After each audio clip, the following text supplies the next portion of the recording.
Hello everyone, this is Prodigious TCC, that's Prodigious, a trading card collector, and today you don't get to see my beautiful face because it takes up too much space on the screen to show everything off on the mat. I'm going to give you a basic rundown on how to play Legion's Realms at War, and then tomorrow there'll be a video going up of me and the Bear Narcissa TCG playing his first game of Legions. And I'm just kind of we're walking through it. He's asking questions. I've given him a rundown, but we're just kind of going through it for the first time. So as a primer to that video, I thought I would show you how the game is played. So this is a basic setup. Some people will have a Guardian card here. They don't come with the starter decks, but it is an option. But we have the Realm, the Valen Realm, your Warlord, and your Synergy. All these are locked behind a 3 countdown timer. When this ticks down to 0, you have access to all of this. And then the deck is over here, and your discard pile and your eradication zone. So I'm just going to give you a brief overview of everything that happens, and I'll explain it as we go along, just so you get a feel for the game. So first things you're going to do is you're going to draw 6 cards, 3, 4, 5, 6. You're going to look at your 6 cards. You've got Unifieds, Warriors, and Fortifieds, and I have a good mix of each. So I'm going to keep this hand. Now, if I didn't want to keep it, you can mulligan once. So you put these at the bottom, grab 6 more cards from the top, your opponent gets 1 extra card. If they mulligan, you get 1 extra card. If you both mulligan, you both start with 7. Yippee! But that's basically how you get your starting hand. Then you're going to roll. I like to do 2 d6s, roll, whoever gets higher goes first. I rolled a 5. Let's pretend I rolled higher and I'm going first.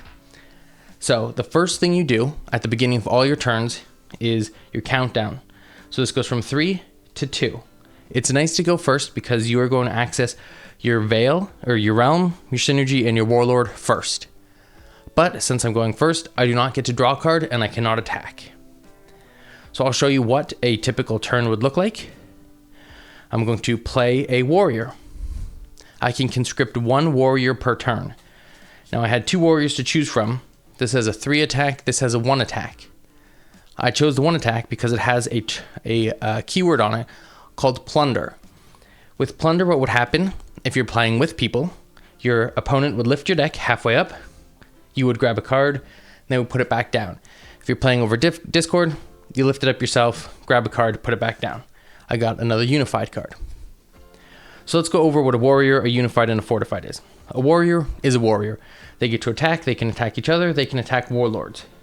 They have some special abilities on them. Plunder lets you get a card from the middle of the deck. There's also one called Wisdom, which lets you draw 2 cards, put 1 in your hand, put 1 at the bottom of the deck. There are a multitude of different key phrases on these warrior cards. The other big one is called Perish. So Plunder is a enter the battlefield effect. Perish is a leaving the battlefield effect. So when this goes to the discard pile, your Perish ability goes off. So that could be deal X amount of damage to opponent's warlord, or get a card from the discard pile, or bounce back another warrior on your opponent's side of the field, something like that. They all have an effect, and it's all written down here. So you can see that is the Plunder effect right there. So you can also set Fortifieds. Fortifieds are kind of like your trap cards in Yu-Gi-Oh! If you set them, they're face down. You can only activate them on your opponent's turn. So this one lets me... I'll get back to that in a second, actually. So, and then you have your unified cards, and they are basically like your spell cards that you can cast. They do their thing, then they go to the discard pile. Same with fortifieds. You can cast them, and then after they're resolved, they go to the discard pile. But this does have a stack to it, so if you cast this, I can respond with a unified card that negates fortified cards or something like that. And then if I don't have, and if there's no something to get rid of the unified card, that goes through and gets rid of the fortified card. So there's a stack like Magic has. Now, this unified card is just a unified card. You can play it. Bloodborne 2, eradicate 1 Primordial Titan Warrior from your hand face up, then target 1 other Primordial card in your eradication zone, add target card to your hand. So if I had this guy, and had a level 5 attack in my eradication zone, I can basically swap them so I can have the 5 attack to play instead of this 3 attack. Or something with an enter the battlefield ability or something that has a keyword on it and I want that instead, I can swap them out. Now you see here it says Bloodborne. Well, what Bloodborne is it does damage to your warlord. And you can see I have a DCM damage counter max of 80. So I can take up to 80 points of damage before I lose. So to cast spells instead of using mana, or to cast Unifieds and Fortifieds instead of using mana, I have a Bloodborne cost. And that means that I will have to hurt myself to use the effect to have it go off. So there is you're threading the needle here of, do I hurt myself to get this go off? Or do I need that health to stay alive? You have to make that judgment call. Usually I'm the one making the wrong judgment call and I hurt myself far too much and I get taken out for it. So I'd pay 2 Bloodborne, and instead of going from 80 to 78, I would go from 0 to 2. You count up in Legion's Realms at War. So I'm trying to count, well, I'm not trying to count up to 80, but you're counting up to 80 for my DCM. When I hit that, I die. And then my opponent wins, which we don't like. We don't like our opponent winning, we like us winning. So you pay your Bloodborne, this goes into the discard pile when it goes through. Now, there are things, you can see here on the Fortified, and on this Unified in my hand, it says ACT, because it is active. So it will stay on the field, and you can continue to use the effects, because it says once per turn. So it usually has an effect of when you activate this card for the first time, blank happens, and then once per turn, you can pay 4, this one says pay 4, and blank happens. So these ones stay on the field, unless negated by an effect, and you can use them over time. The only problem, quote unquote problem, you can say with having cards stay on the field is I only have 5 zones to work with here. So if I'm filling up all of these zones, I can't play one-off Unifieds or Fortifieds because my field is full of active cards that I cannot get rid of unless I use an effect. Effects can be from your warlords and stuff, can be used on your own cards. So if you have one that says destroy a card on the field, you can destroy one of your own if you want to get rid of this card to put a different one down. That is always an option. So then you would have some warriors down, all that kind of stuff. I'm going to show you how trading with warriors work, trading with a warlord works, and then we're going to get into synergy, warlords, and realms. So let's take a quick look at, let's clear this up. Get this all in my discard pile, who needs it? So now we are looking at our warriors. So I'm going to say this one's mine, and this one is this one's my opponent's, and this one's mine. When I am attacking, I will attack into this warrior. This warrior will then go away. I beat it because it has an attack of 1. I have an attack of 3. But for the rest of this turn, my attack is now 2 because I took damage. I took that 1 damage from this warrior, so I am now 2. So if somebody has an effect that goes off that may in fact destroy warriors that have 2 power or 2 attack or less, something like that, it could affect my warrior. Now, if warriors can only attack once, unless there is some sort of effect that lets you attack more than once, I'll get to my warlord and my synergy later, they have that effect.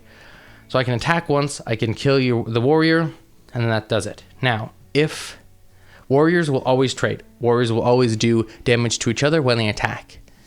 If I am attacking a warlord with a warrior,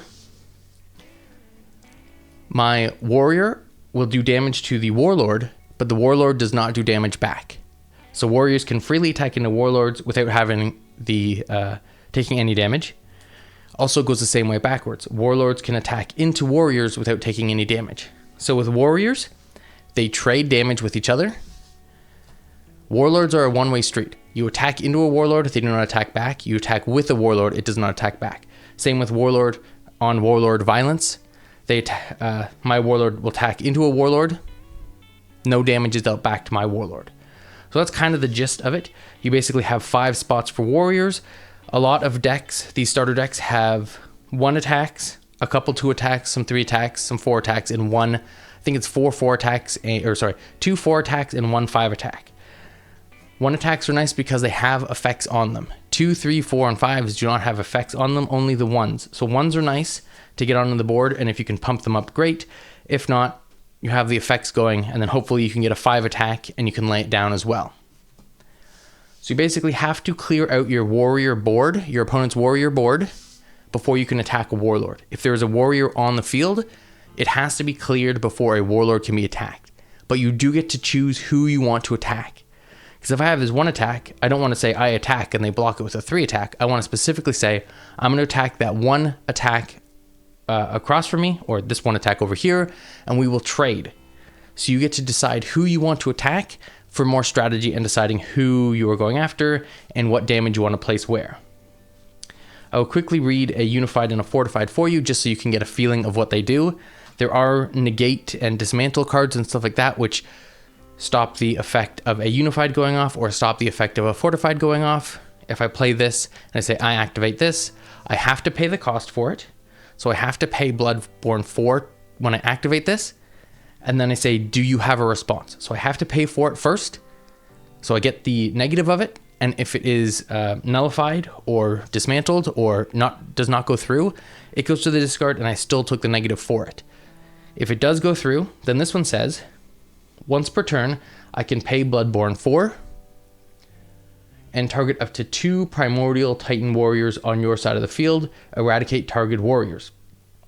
So this deck is all about eradicating cards to the eradication zone, bringing them back from the eradication zone, or doing damage based on how many cards are in the eradication zone.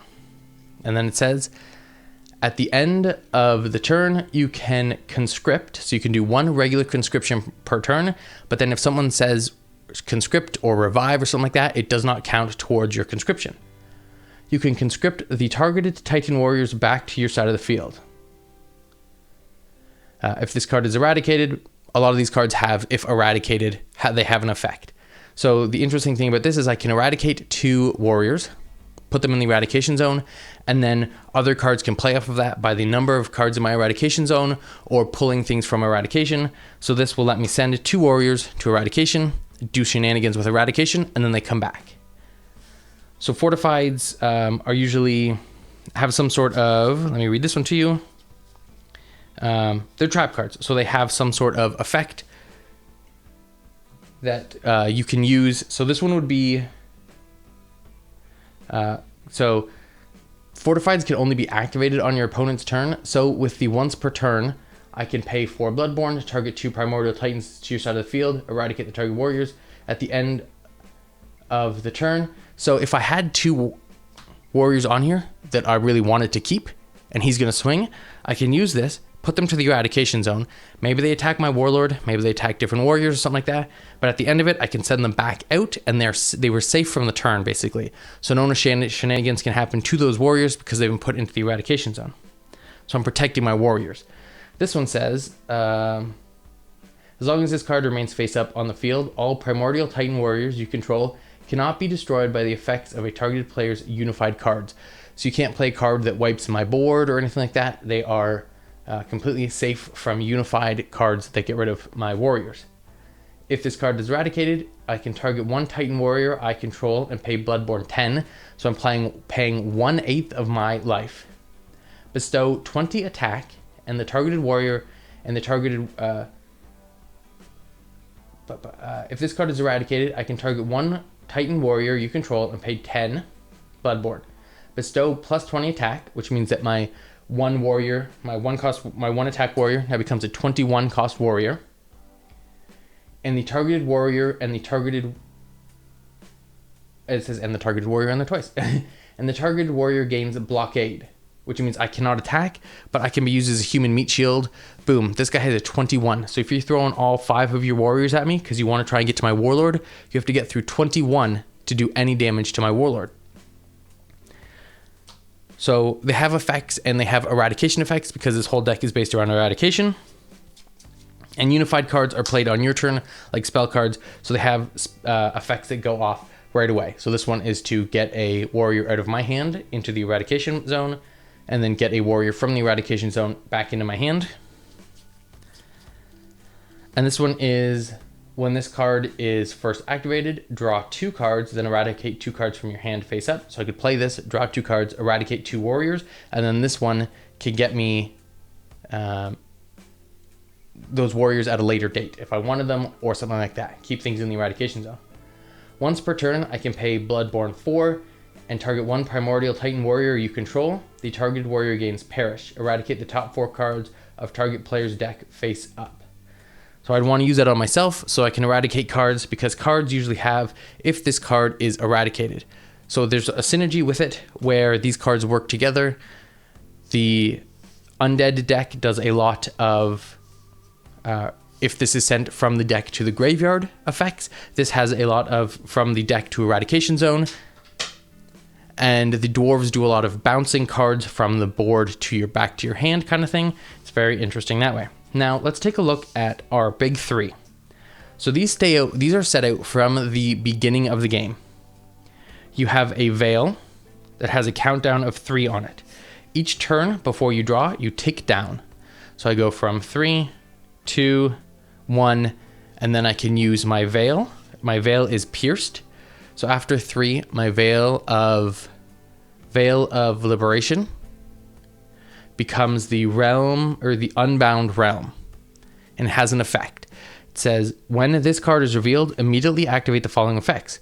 Search your deck for up to 2 Titan warriors with the attack of 2 or less. Conscript these searched warriors to your side of the field. So when this flips over, the Veil cannot be countered. So I will automatically go through. I will grab 2 attack or less, usually 1 attack because they have effects, and I'll conscript them to the field, and then their effects will go off. So I can plunder, I can do whatever they say. So that will go off. And then now I have access to my synergy and my warlord. So my warlord it can be attacked, but it cannot attack until the Veil is pierced. So I can either pick one of the magical attack or physical attack. I can do either of those once per turn. So I have to pick between the 2, and I can either do a magical attack or a physical attack. Only 1 per turn. So the magical attack for Prometheus is deal 5 damage divided however you choose to your opponent's warriors. So if my opponent's warriors are just a bunch of 1 attacks and he's got a full board, I can wipe that board out by doing 1 damage to each, or a 3 and a 2, or 4 and a 1, whatever you want to do, however you want to divvy that up to do damage to your opponent's warriors. And then he has a physical attack of 6, or he can just smash into something. He can just smash 6 into one thing if you would prefer. Physical attacks can be done to warriors or warlords. Magical attacks can only be done to warriors. And then he has his special ability. So special abilities have a cooldown timer on them. His cooldown is 4 for this, and have a Bloodborne cost. Bloodborne cost of 10. So again, this is 1/8 of my life to use this ability. And it says, target 1 Titan warrior you control. Bestow +6 attack to the targeted warrior. Targeted warrior can make an additional attack this turn. So my 5 attack can now become an 11 attack and attack twice. It costs me 10 to do that, and then it has a 4 cooldown. So you can do that every time your cooldown clicks down, you can do that on the turn, and then you can choose between a magical attack or a physical attack to do as well. So that's what your warlord does. And next is your synergy. Every warlord has a synergy. This is the strength of the overpower. It has a cooldown of 5. So once you use it, you have a cooldown counter on it of 5 turns. Each turn it takes down 1. It says target 1 Titan warrior on your side of the field. Bestow +1 attack to the targeted Titan warrior. Then the targeted Titan warrior can attack an additional time this turn. So if I use both of them in conjunction, my warrior becomes a +7 and can attack 3 times. 1 for its regular attack, 1 for the warlord, 1 for the synergy. So that is basically how this works. Once you start with a Veil, has a counter of 3 on it. Once it counts down, the Veil is pierced and it becomes your realm, and then you gain access to all of these effects. This goes off before you draw. Your Veil goes off, or your realm goes off before you draw. It cannot be countered. It goes through. Then your warlord, you can use your special ability, a magical attack, or a physical attack. And then your synergy. Now all of these are Titan cards. You can tell they're Titan cards because they have the Titan symbol right there. The little fist, or the little hand with the fire, that is a Titan symbol. You could only have Titans in a Titan deck, So whatever deck you're playing, a dwarf deck, you can only have dwarves. Undead, you can only have undead. Other than these specific cards are called a bounty card. Bounty cards can be played in any deck whatsoever. You can tell it is gray and it has the book there. It is a bounty card. It can go in any deck whatsoever. And they're kind of more general abilities. Some of them will stop you from taking damage for the turn. Some of them will eradicate specific cards from your opponent's deck. They're very nice, powerful cards, and usually they're pretty staples, so you want them to go in basically almost every deck. This one is Severed, or Second Chance, which says target one warrior in your discard pile, revive the targeted warrior to your side of the field. So it says revive, so if you have anything that says when a warrior is conscripted, it does not go off. But when it is revived and it goes to, when it is revived from the discard pile, goes to the field, you do still get your enter the battlefield effect, so you still get plunder to go off or whatever you have that enter the battlefield. So that is the basics of how a Legion's Realms at War is set up, how the cards kind of work together. I will have a video out tomorrow where you will see how it kind of goes, how game flows. This is a first match between me, and I've played like 15 games or something like that. The Bare Necessity TCGs has only played, that was his first game. So we ran through it. It was a little bit slow, reading the cards, answering questions, all that kind of stuff. So it's a nice pace to watch through. I'll probably cut out some of the dead air, but that will be a nice video to watch coming out tomorrow that shows you what a first match kind of looks like when you're getting used to the deck and how things go. If you have any questions about the game itself, you can ask me in this video or in tomorrow's video when you watch how it's played. If you have any questions that pop up as we play, you can leave them in the comments and I will answer them the best of my abilities. That is basically the gist of this game. There are things called Guardians that are a little more advanced. We will get into them at a later date, but basically they have a after mulligan effect. So after I decide I'm not going to mulligan and my opponent decides he's not going to mulligan, or he does and I draw another card, whatever it is, all Guardians have an effect that goes off there. Some of them are draw an extra card. Some of them are search out a specific card, put it in your hand. Some of them are search out a specific fortified or warrior and put them on the field. And then there's a secondary ability that has something to do with your deck. And it has a cost to it, and it is do blank. Like one of them is every time a warlord destroys a warrior, you get to bring a fortified back from the discard pile onto the field. Simple stuff like that that just add a little bit extra to your strategy and a little extra to do to your deck. They're not necessary. These are necessary to play. They come in the starter decks. Guardians are not necessary, but they just kind of advance the play style. So that is basically what a rough setup and how the game is played for Legion's Realms at War. Again, I will have a video tomorrow of a match. It would be a first match, so it's nice and slow, easy to understand. Questions are asked, questions are answered. I'm pretty happy with it. If you would like to look into this game, there will be a link in the description to the website for Legion's Realms at War. They have a store, Discord. They have a Legion's Realms at War toolbox, which helps you catalog your collection and build decks and things like that. And there's also a Legion's Realms at War snapshot, which is a website that puts up meta decks, breakdowns on decks, information, stuff like that. Great website. All of them are linked on the main page of the Legion Realms at War webpage, which is in the link down below. It will be the first sentence with their website, and then all my thanks for watching kind of stuff afterwards.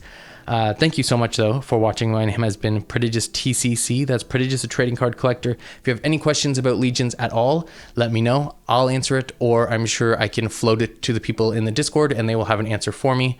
I hope you check out the game. It's very fun. I have played a bunch of it, and, I'm adequate at best. Anyways, thank you so much for watching, and I hope to see you next time.